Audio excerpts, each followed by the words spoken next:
The wizard considered this. "A name with a story behind it," he said at last, "which, were circumstances otherwise, I would be pleased to hear.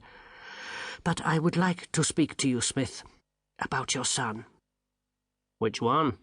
said the smith. The wizard smiled. "You have 7 sons, do you not? And you yourself were an 8th son?" The smith's face stiffened. He turned to the other villagers. "Piss off, the lot of you. Me and—" He looked at the wizard. "Drum Billet?" "Me and Mr. Billet have things to talk about." He waved his hammer, and the audience departed. The smith drew a couple of stools from under a bench.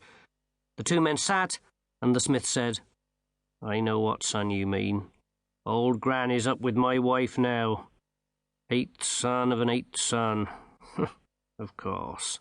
Well, well. A wizard in the family, eh?" "You catch on very quickly," said Billet. The white cat jumped down from its perch, sauntered across the floor, and vaulted into the wizard's lap, where it curled up. The smith said, "I'm trying to remember what my father told me. A wizard who knows he's going to die can sort of pass on his sort of wizardness to a sort of successor, right?" "I have never heard it put so succinctly, yes." "So you're going to sort of die?" "Oh, yes." "When?" "In about 6 minutes' time." "Oh." The wizard was watching the bridge, looking for telltale turbulence in the mist. "Did I hear a cry?" he inquired. The blacksmith looked at the ceiling. Above the splash of the rain, he could make out the sound of a pair of new lungs at full bore. The wizard smiled. "Have him brought down here," he said. The cat sat up and looked interestedly at the forge's wide doorway. As the smith called excitedly up the stairs, it jumped down and padded slowly across the floor, purring like a bandsaw. A tall, white-haired woman appeared at the bottom of the stairs, clutching a bundle in a blanket. The smith hurried her over to where the wizard sat. "But," she began. "This is very important," said the smith importantly. "What do we do now, sir?" The wizard held up his staff.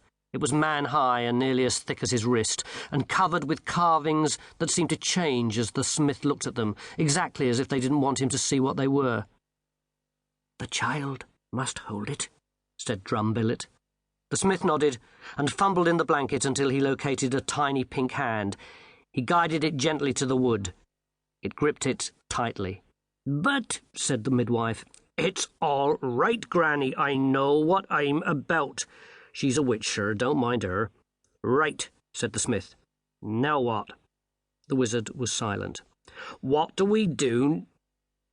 The smith began and stopped.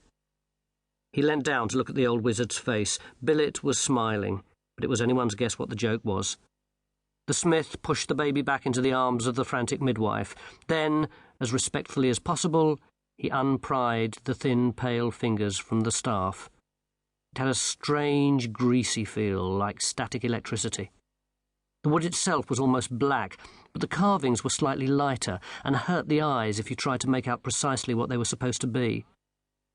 "Are you pleased with yourself?" said the midwife. "Yes. As a matter of fact, yes. Why?" She twitched aside a fold of the blanket. The smith looked down and swallowed. "No," he whispered. "He said—" "And what would he know about it?" sneered Granny. "But he said it would be a son. Doesn't look like a son to me, laddie." The smith flopped down on his stool, his head in his hands. "What have I done?" he moaned. "You've given the world its first female wizard," said the midwife. "Who's itsy witsy den?" "What?" "I was talking to the baby." The white cat purred and arched its back, as if it was rubbing up against the legs of an old friend, which was odd, because there was no one there. "I was foolish," said a voice in tones no mortal could hear. "I assumed the magic would know what it was doing." "Perhaps it does," suggested Death. "If only..."